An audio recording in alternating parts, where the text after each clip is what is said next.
هرمز تنګی د نړۍ له تر ټولو مهمو سمندري لارو څخه ګڼل کیږي چې په دې وروستیو کې د نړیوالو سیاسي کړکېچونو له امله یې اهمیت لا ډیر بحث ته راوتی دی.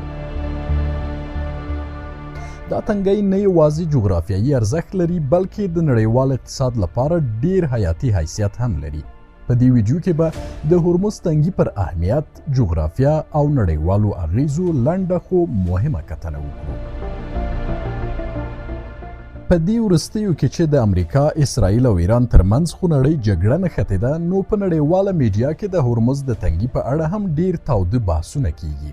دا تنګی د نړیوالې سوداګرۍ په برخه کې تر ټولو مهمه او حیاتي نقطه ده. دا تنګی چې د ایران او عمان ترمنځ پروت دی، فارس خلیج او مکران سیند په نښلولو سره د نړۍ د اقتصاد تر ټولو مهمه دروازه بلل کیږي. د دې تنګي پلنوالی شاوخوا 9 کیلومتره دی، خو کښتۍ یوازې له ځانګړو ژورو لارو تیریدلی شي. سره له دې چې د ځمکې شاوخوا 80% برخه اوبه دي، بیا هم د سمندري لارو اهمیت ډیر لوړ دی، ځکه د نړیوالو انتقالاتو شاوخوا 80% د بیړیو له لارې ترسره کیږي. په دې کې هم شک نشته چې د لیږد رالیږد لپاره الوتکې، ټیلر او نور وسایط هم شته، خو مسئله د ظرفیت ده، یعنی په نورو وسایطو کې د کښتۍ په اندازه توکي نه ځایږي، او له همدې امله ده چې تر نن ورځې پورې د نړۍ د اقتصاد 80 برخه لیږد رالیږد د بیړیو یا کښتیو له لارې ترسره کیږي. تل له 100,000 څخه نیولې تر 300,000 پورې کښتۍ د کال په مختلفو فصلونو کې په سیندونو کې د تردد په حال کې وي، او په کانټینرونو بار 6,000 کښتۍ او بیړۍ هره ورځ د اوبو له لارې پر نړیوالو انتقالاتو بوختې وي. همدارنګه له 10,000 څخه نیولې بیا تر 12,000 پورې تیل وړونکي کښتۍ په کلني ډول د انتقالاتو په حال کې دي.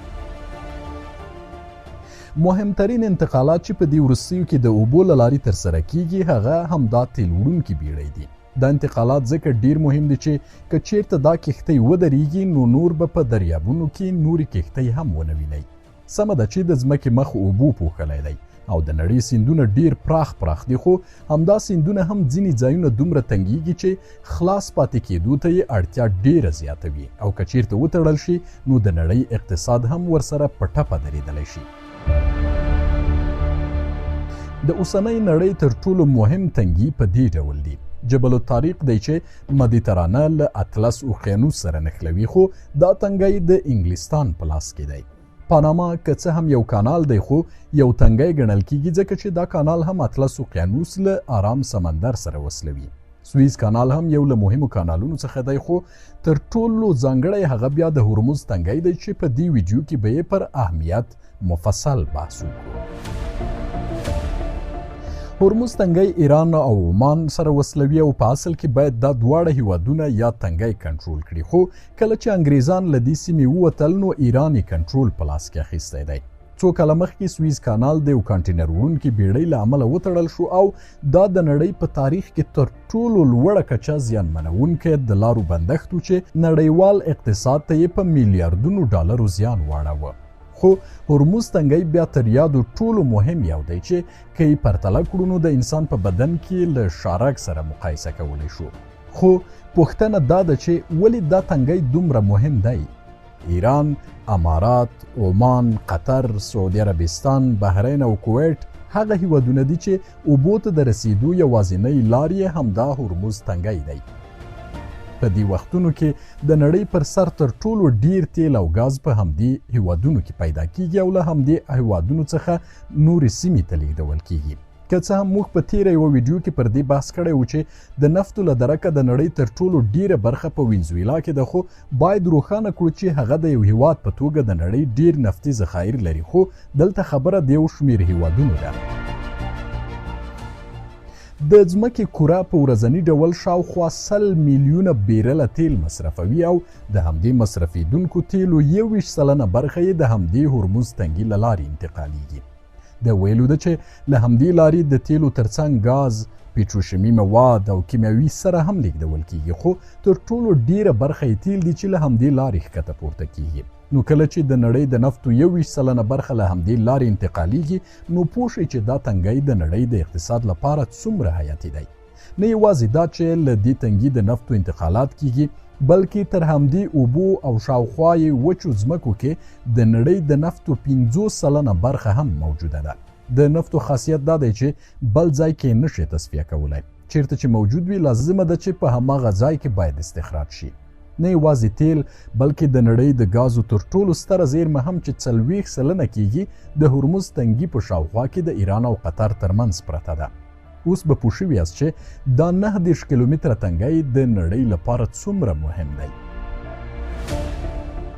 مخکې مو وویل چې د سویس کانال بندېدو د نړۍ اقتصاد ته په میلیارډونو ډالرو زیان ورسول، په داسې حال کې چې که حتی د تل لپاره هم وتړل شي نو کښتۍ کولی شي د افریقا له جنوب څخه هم د نړۍ بل کونج ته ځان ورسوي، خو هرمز تنګی بدیل نه لري. سعودي عربستان د دې لپاره چې پر همدې تنګي خپله تکیه راکمه کړي نو له فارس خلیج څخه یې تر سره سمندر پورې ځان ته لار هم برابره کړې ده، خو بیا هم نشي کولی چې خپله ټوله راکړه ورکړه له همدې لارې ترسره کړي، نو بیا هم همدې تنګي ته شدید اړتیا لري. بلخوا امارات هم د مکران له سمندر څخه تر خلیج فارس پورې ځان ته د سعودي په څیر یوه لاره جوړه کړې ده، خو هغوی هم نشي کولی چې له همدې تنګي پرته خپله راکړه ورکړه په اسانۍ ترسره کړي، ځکه چې که چیرته دوی د تیلو لپاره نلیکې جوړې کړي نو لګښتونه یې ډیریږي او کله چې لګښتونه ډیر شول نو بیا چندان ګټه ورته نه پاتې کیږي، نو ضرور ده چې له همدې تنګي نه استفاده وکړي. د هرمز تنګي شاوخوا 3 جزیرې دي چې د هغو کنټرول هم له ایران سره دی. که څه هم اماراتو هڅه وکړه چې یادې جزیرې په ډول د ډولونو د ځان کړي خو بریالي نه شول. جالبه خو دا ده چې د همدې تنګي اوږدوالی هم 2.5 کیلومتره دی چې ملګرو ملتونو یې کلونه پخوا د ټرافیک نقشه هم جوړه کړې ده. کله چې د دې تنګي په شاوخوا وچو سیمو کې دوړې شي نو یو لاس او بل لاس نه ښکارېږي. ویل کېږي چې د هرې کښتۍ چلوونکی همدې سیمې ته په رسېدو سره له ډیرو شدیدو توپانونو سره د مبارزې لپاره هم ځانونه چمتو کوي. په بیلابیلو زماني مقطعو کې د ایران تیل د نړۍ مختلفو هیوادونو ته تلل.